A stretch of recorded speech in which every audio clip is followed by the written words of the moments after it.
Hello KSP fans, I am here at the KSP. Hello KSP fans, I am here at the Kerbal Space Station.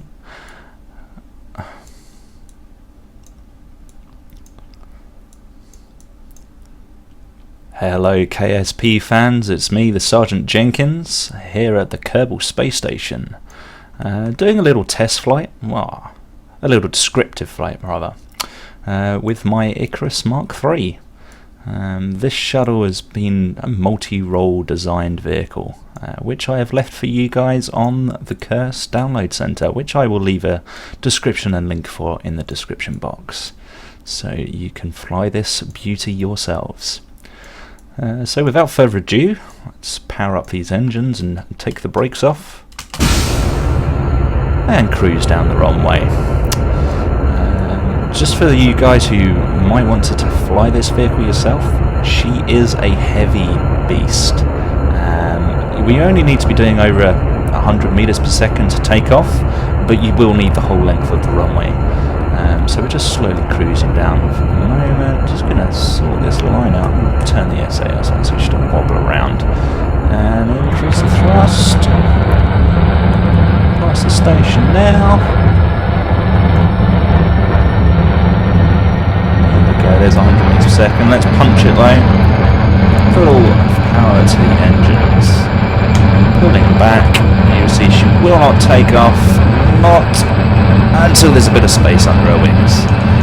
And we are away. So, let's turn those landing lights off. And gears away. So lights off.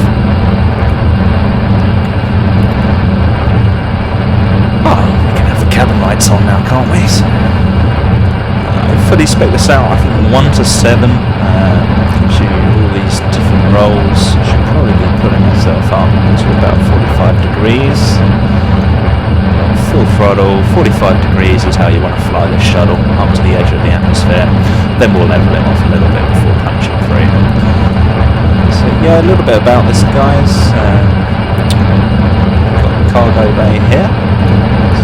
I've not currently put anything in here yet, but if you wish to do so, please by all means. I'm going to wait until I've got some xenon gas before making a small little satellite which I can put in here, possibly some sort of rover or something. I have no idea what I'm going to put in here yet, but it's a multi-role vehicle, you can put what you want.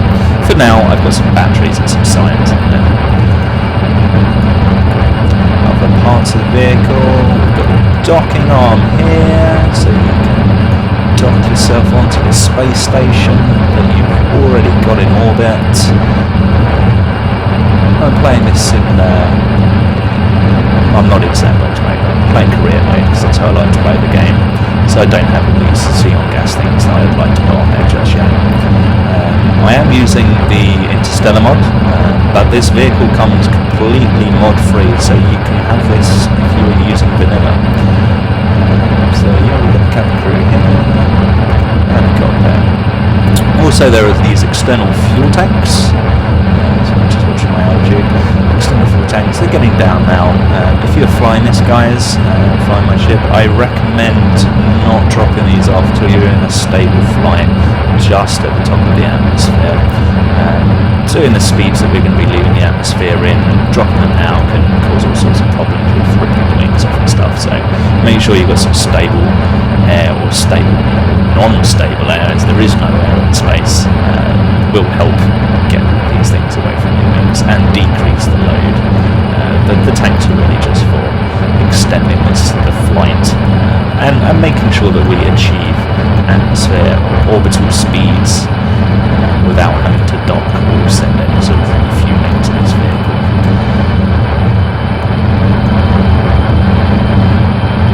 So as we're reaching the ceiling now, there's going to be getting thin. Yeah, thinning out in the air. I think what we're going to do now, guys, before we even hit 20,000 feet, is just make a little quick save. Because I always like to make a quick save before I do this. Let's risk it. Oh, there she blows.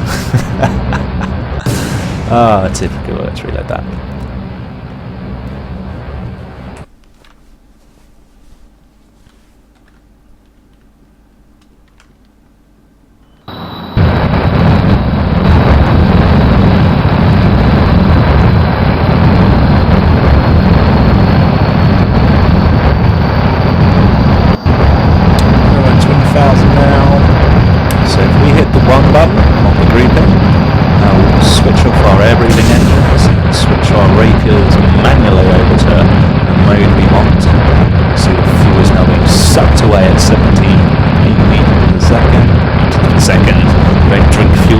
Second, gallons, whatever this thing is, and the oxidizer is now being used. Still got our nose fairly high, about 20 degrees there, lifting our actual velocity about just under 10 degrees off the horizon. Continue to do this for a little bit. We'll check our push our speed up a little bit. Check the map.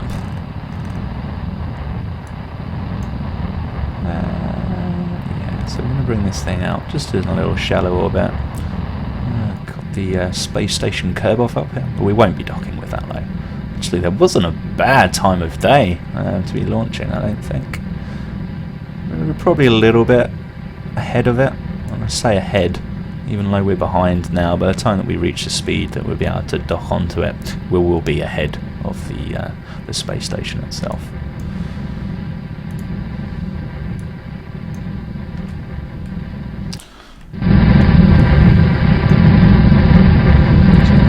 Badly on the full fuel here.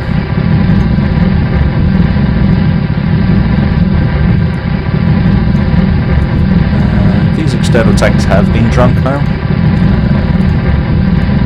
As we're accelerating, I don't really want to drop them off at the moment. What we'll do is we'll bring this off in a nice shadow. Yeah, and we've increased our speed. We've gone well above where I wanted to. So let's get rid of these external tanks. There we go. Nice clean detachment because we're not accelerating anywhere. And now for a little bit of tiny acceleration for me. Just add our marker. Just so I've got an idea of when I need to stop time acceleration. That'll do. Not going through anything fancy here, guys, just going to put it into an orbit so you can see that we have enough fuel to do so.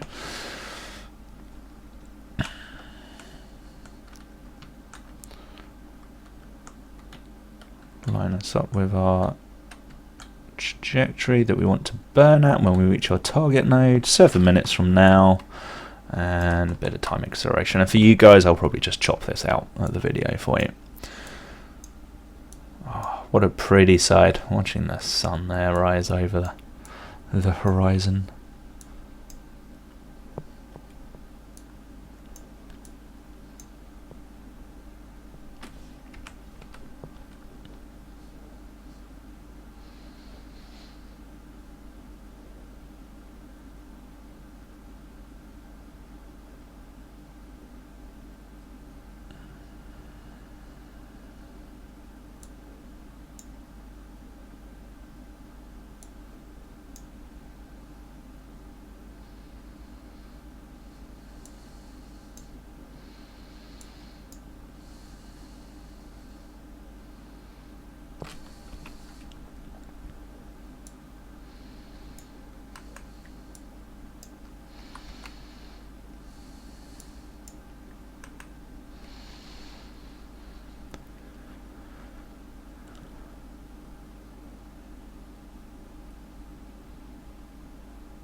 Okay, and welcome back, guys. So you can see that we've almost reached our node.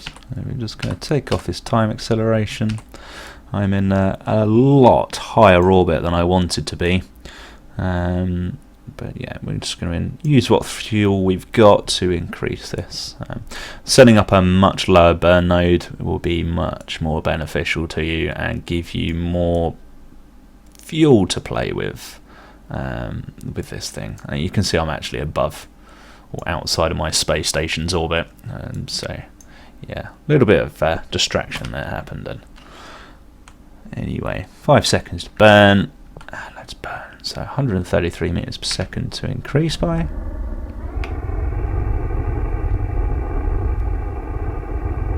Which is achieved very quickly with these Rapier engines.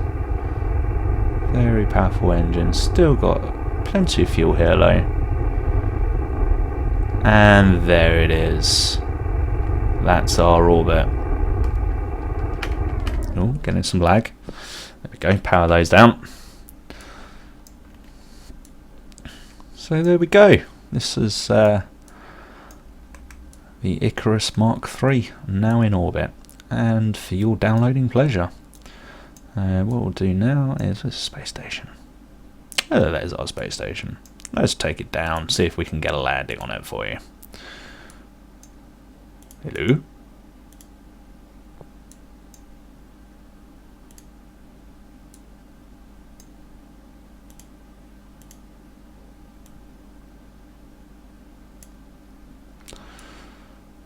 There we go. Gonna have to predict for a little bit of curvature of the Earth as it rotates. Am I doing that right? Is the Earth rotating the right way? We'll find out. Yes, of course I'm right. Of course. The sun is rising. And the weather is sweet. Here? I don't know. Anyway, enough quoting Bob Marley.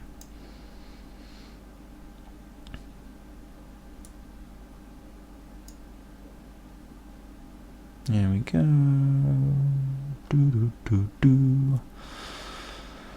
Approaching our new node.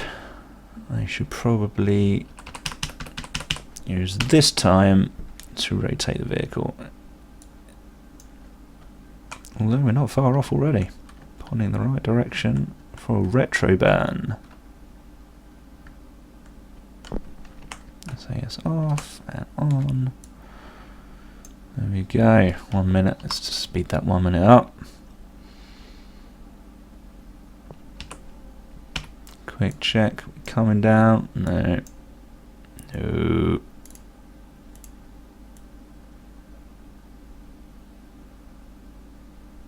There we go. That should be a little bit better.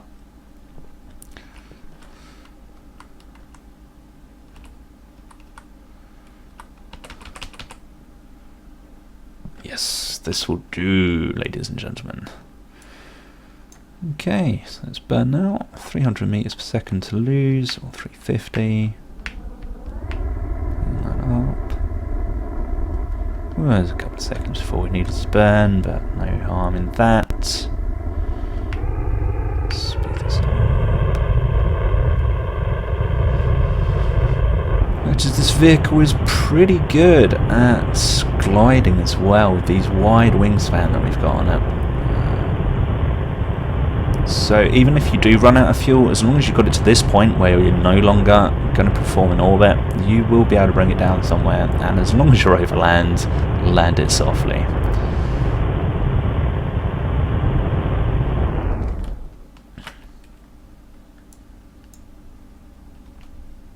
Okay, I think that's enough of a burn. I think what we'll find is that the air friction will rectify any overspeed that we have.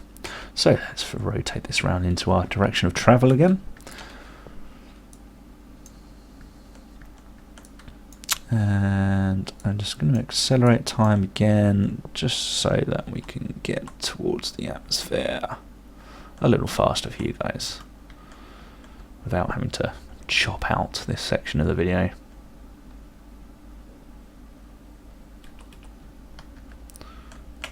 Just going to pitch down again.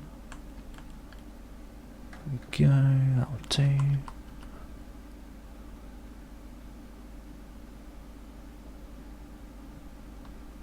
Okay, there we go, it's auto timed out. As we are approaching, I believe we're not too bad. Yeah, still overshooting. I'm hoping that won't be the case too much. I'm hoping that as we hit the atmosphere, it's going to slow us down a bit more. I can always pull that nose up. I don't particularly want to do too much pulling up. Let's have one last quick burn, ladies and gentlemen, just to make sure that we don't overshoot too much and land in the water, because that would be terrible, wouldn't it? Yes, it would. So, bit of a retro burn.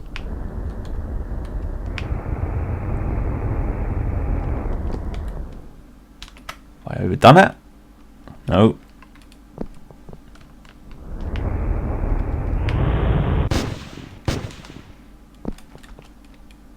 Well, guess that's done it. No fuel left.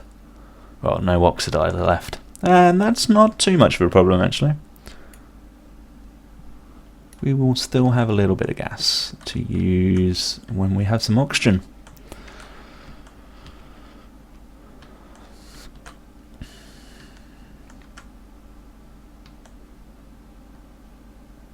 Let's get rid of that node.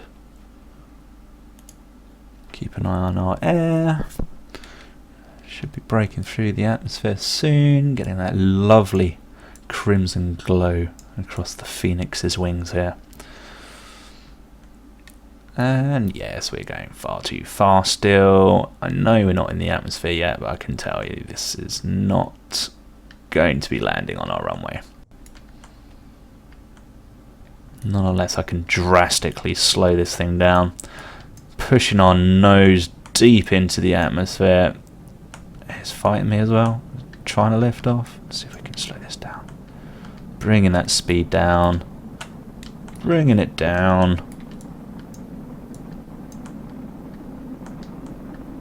As you can see, guys, it's very pretty as she re-enters the atmosphere. This is, for any reason why you might have guessed, why I've codenamed her Phoenix.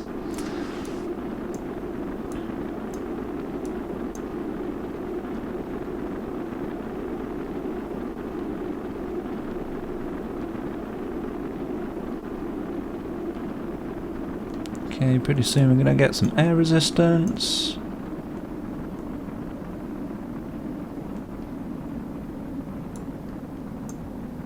There's no way this shuttle would ever be able to stand up to the amount of pressure I've just put into it there. Absolutely forcing the flat side of these wings in, and there's the air resistance. Lovely, slowing us down beautifully. Actually, we might have a chance here, guys. I don't have a lot of fuel, but we might be able to bring this home. Well, I never would have guessed that. Sheer dumb luck there. Absolutely no planning. I don't use mech jeb at all when I play Kerbal. Kind of maybe shoulda, but I just like that feel that when I get it right, I know I've done it right. Nothing's done the calculations. Yes, it might be dumb luck most of the time, but it feels good to do it yourself. Still, I don't think Neil Armstrong would have been risking his life up there, or any other astronaut, without the amount of computers, technologies and science geeks and brainiacs sitting there doing the maths for them, because that would just be too scary as shit.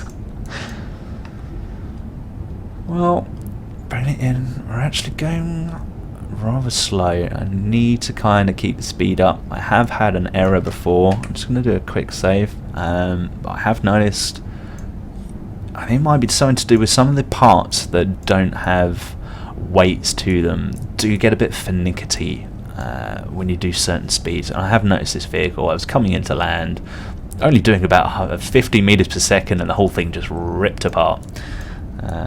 So you do kind of want to land this thing at about 80 to 100 meters a second. So we've got plenty of air now, and actually we've got plenty of fuel, I believe. The amount of efficiency on these engines is pretty good.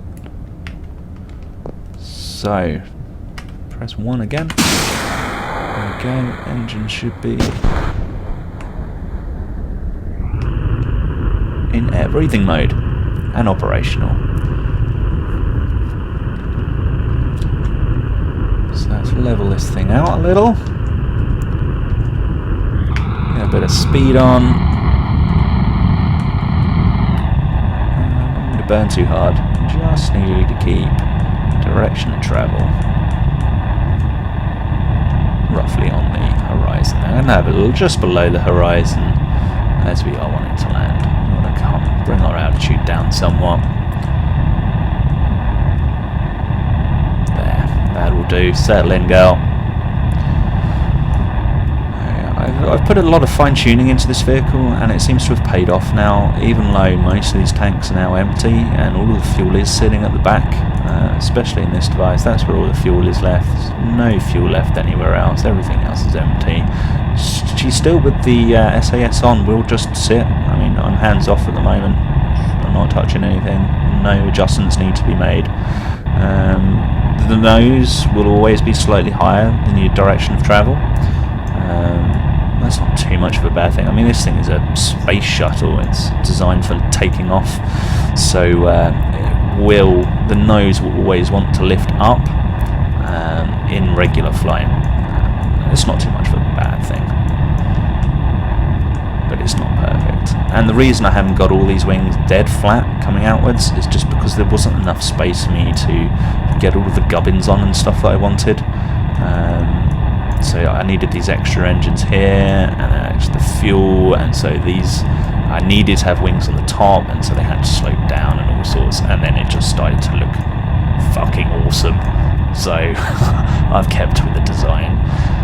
These secondary wings here obviously give you a bit more lift and rectify the downward facing slope of the wings problem.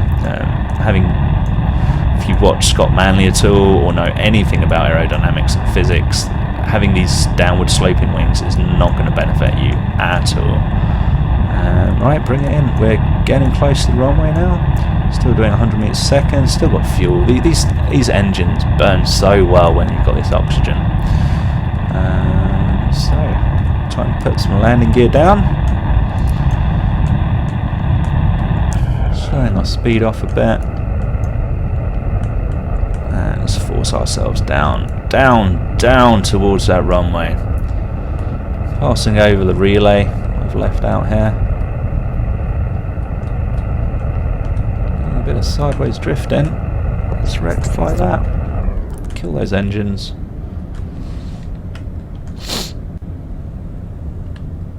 And don't forget to lift the nose up at the last minute. For those shorter runways, I do actually have... Oh, that was a bit heavy. Slow down. Oh, terrible piloting there. Terrible piloting. Oh, look at that. What? Oh dear, absolutely terrible. Oh, I should really made a... still, we've lost our speed off. That's what we wanted. And there's the problem. Do you see those sparks, guys? There we go. Brought it down eventually. Really shouldn't talk and fly. Pretty sure the cabin space is pretty quiet on any commercial flight when they're landing and taking off. Anyway, there we go. I'm the Sergeant Jenkins. This is the Icarus Mark III, codenamed Phoenix. And download it now and give it a try for yourselves. Leave your comments and let me know what you think. Thanks very much, guys, and enjoy.